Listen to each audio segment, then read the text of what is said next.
Hello everyone, hope you're doing well. Today we're going to have a look at the devblog for the Myrsky II, and this is the first prize for pilots when it comes to the summer landing event. You're going to have to grind out 5 pilot stars and you will get this machine. You can also get a pretty cool camouflage if you grind out 6 stars as well. It is a premium. It isn't a coupon though, so you won't be able to sell it. Once you get this, you will keep it, which will be really nice. So this machine is definitely interesting. I'm happy to see another Finnish machine in the game. I know a lot of people have been looking forward to more Finnish machines, especially in the Swedish tech tree. So it should be really fun, and hopefully this thing has a good performance. Let's get into the history of this machine.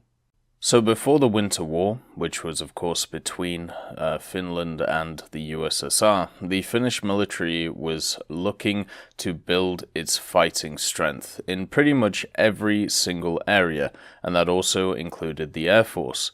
Despite the fact that there was no way the Finnish air industry could keep up with the demand for new fighters, the military nonetheless issued a set of requirements to the state aircraft factory in order to come up with a new design in early 1939. And the prototype, which was named Myrsky, which means storm in Finnish, made its maiden flight in December of 1941. And after this, it started a ton of different design ideas and thoughts to try and fix some of the issues that the aircraft had. And in the fall of 1942, serial production of the fighter began, with a lot of the original problems with the aircraft fixed, and the aircraft in serial production was then designated the Myrsky II. And by the time the batch production was completed, the flight and combat qualities of the aircraft were no longer satisfactory to the military itself. Obviously, technology had pushed along quite far from that point. And the Myrsky II shortly served in the final stages of the war and then was decommissioned in 1947. There was around about 50 of these things made, and overall, even though it didn't have too much of an operational history, it still did serve against a lot of USSR machines, such as 15 Myrsky fighters flew 68 missions during the Continuation War, and during one mission they met Soviet Yak-7s, but the fight ended without losses for either side. During 2 of the missions, Myrskys damaged 2 Soviet fighters, which were both destroyed on landing, and 6 Myrskys took part in a bombing mission on the 3rd of September 1944. There were some of them which were actually lost in accidents, 10 of them overall, with 4 pilots dying, which is a very sad story, but overall this machine at least served for a couple of years. So being ranked 2 and a premium means that the Myrsky is a great addition to the Swedish tech tree. The reason for this is because at the lower tiers, this thing being useful for researching rank 1, 2, and 3, it's going to be the perfect machine to try and get people into the Swedish tech tree. And to be honest with you, the Swedish tech tree is a really fun grind. There's a bunch of B-18s, they're really fun, the J-22s are great, the J-21s are even better. The only real issue with the tech tree is the J-29s. They really suck. I don't know how else to put it. But when it comes to the rest of it, they have a lot of really fun planes in. But if you're a person who wants to get to jets quickly and give them a go, I suppose something like the Myrsky is definitely worth it to try and get through them.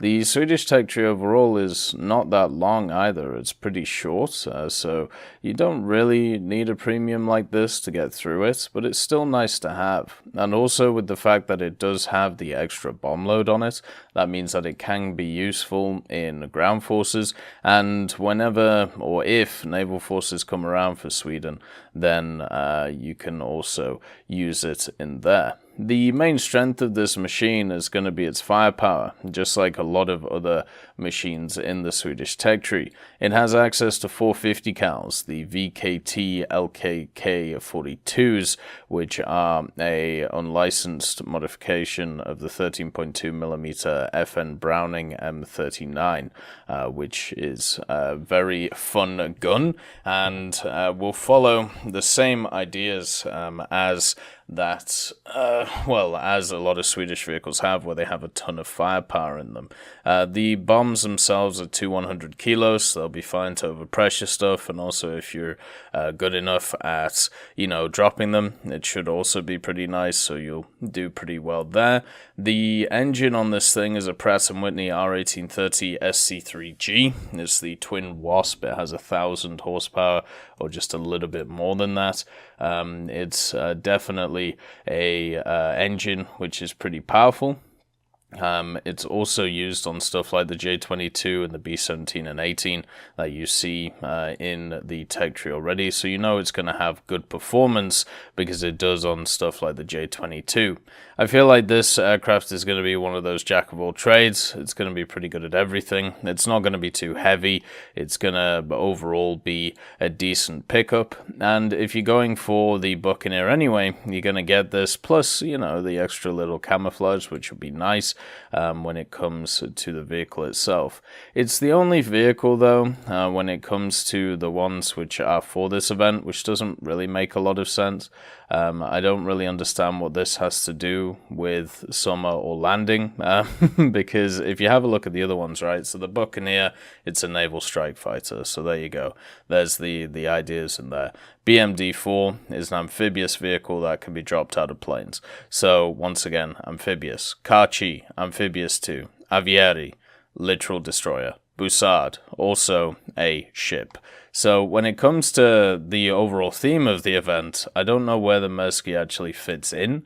It kind of seems like it was just kind of thrown in there as an extra little thing. But at the same time, if you are a person who enjoys the minor tech trees, or if you are a person who enjoys, little areas like that, it's really good. And the fact is, if we have a look once again at the premiums that they're doing here, all of the premiums are for what we would class as minor nations. So a Japanese one, an Italian one, and a Swedish one.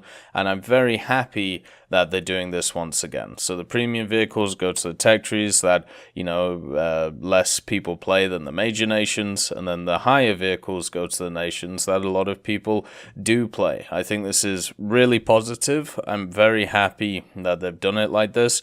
And I really hope that this will be a stepping stone for a lot of people to try out new things, because especially with the Swedish tech tree, it's very, very fun. It's an incredibly good experience. It's one of those that shouldn't be missed, and hopefully this plane will be the reason why people give it a go. I know nowadays that when it comes to tech trees, it's a little bit harder than ever to actually get into them, because you have to worry about the battle pass stuff, you have to worry about the event stuff. They always talk about having to use rank 3s or higher, or rank 2s for naval, so it can be a little bit daunting to start a new tech tree. But at least with the Swedish one, because there's not a ton of vehicles, it's not very hard to get to rank 3, and especially if you have a rank 2 premium in the form of this aircraft. I hope in the future we get more vehicles which are of finished descent, not just as premium vehicles and also gift vehicles, but also in the tech tree for Sweden. And I'm hoping it also continues the trend that we've seen over the last few years, where certain nations are brought into the game, whether it is through events or whether it is through sub-tech trees like South Africa. There's a lot of vehicles that Finland has to offer, not just from an aviation point of view, but also from a ground point of view, and also other nations such as like Hungary and Romania and areas like that. So hopefully we get to see that going forward. And if we don't, and we just see more Finnish aircraft, which are premiums, that's still also pretty nice and will always be lovely to see in these events. I just hope that they're open to more people, because if you miss this event, there's no way of getting this vehicle in the future, and that is a bit of a problem, so at least to me personally. But overall, this vehicle will be good. It'll be standard for rank 2.